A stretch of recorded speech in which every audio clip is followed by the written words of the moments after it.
Life of the young man, Marcus. His poor neighborhood, broken family, and dreams. His mother's illness. His younger sister's education struggles. Working odd jobs, but still falling into debt. The decision to ask for help from a billionaire. Introduction of the billionaire, William Harrington. His lifestyle, power, and wealth. Marcus's multiple attempts to reach him. First rejection, cold and humiliating. Marcus's inner breakdown of emotions. Marcus remembering his childhood, his father's mistakes, racism and inequality. Billionaire's flashback, how he built his empire, the sacrifices, the losses. A deeper exploration of class differences. Marcus tries again, this time showing resilience. William tests him with tough lessons instead of giving money. Harsh dialogues about society, ambition, and suffering. The heartbreaking statement, "The world doesn't save you. You must save yourself." Marcus begins his own journey, working harder, learning, and building his path. A final meeting years later with William, bittersweet, emotional. A mix of heartbreak and hope for the future. The city never sleeps. The tall glass towers glow with luxury, while the narrow streets below drown in silence, poverty, and despair. And somewhere in those shadows walks a young man named Marcus Lee. Marcus was only 22, but his shoulders carried the weight of a lifetime of struggle. His shoes were torn at the edges, his jacket faded, and his hands rough from too many hours of work that paid too little. The world seemed unfair, and tonight, more than ever, Marcus felt the cold hand of hopelessness pressing against his chest. Marcus trudged down the cracked sidewalk of his neighborhood, where flickering streetlights cast broken halos of light. A group of children played with a half-flat soccer ball in the corner, their laughter ringing in the night. He paused for a moment, smiling faintly, remembering when life felt that simple, but those days were gone. At home, Marcus had a mother fighting illness, and a younger sister, barely 16, trying to finish school. He had promised to protect them. He had promised to give them a better life. But promises don't pay rent. Promises don't buy medicine. Promises don't fill empty plates. Marcus whispered to himself,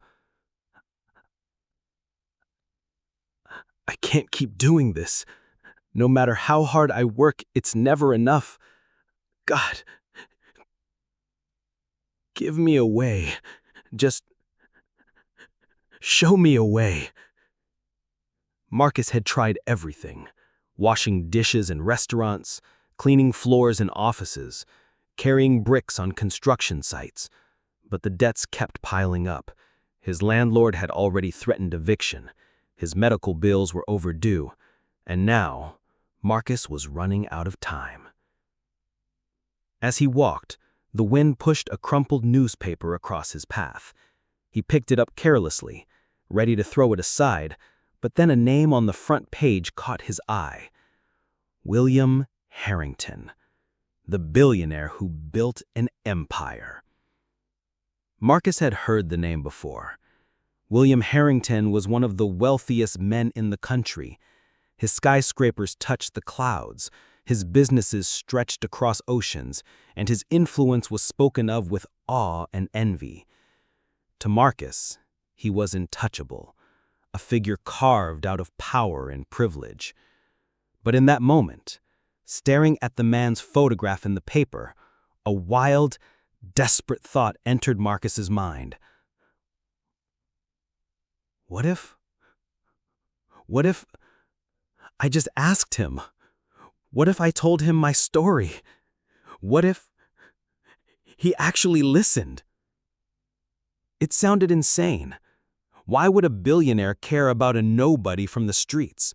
Why would a man who owned private jets, luxury mansions, and billion-dollar companies stop to listen to a young man who had nothing?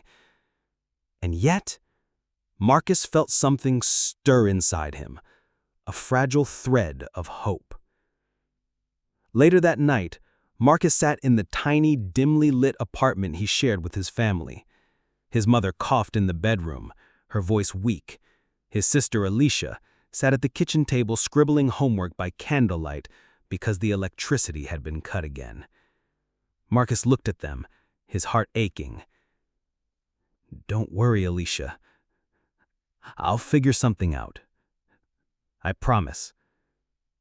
She looked up at him, her eyes wide with both trust and fear. "I believe you, Marcus. I always have." That night, Marcus couldn't sleep. The billionaire's name echoed in his mind over and over. By morning, he had made a decision. Reckless, impossible, but necessary. He would go. He would find William Harrington. He would ask him for help. No matter the humiliation, no matter the risk, no matter the outcome.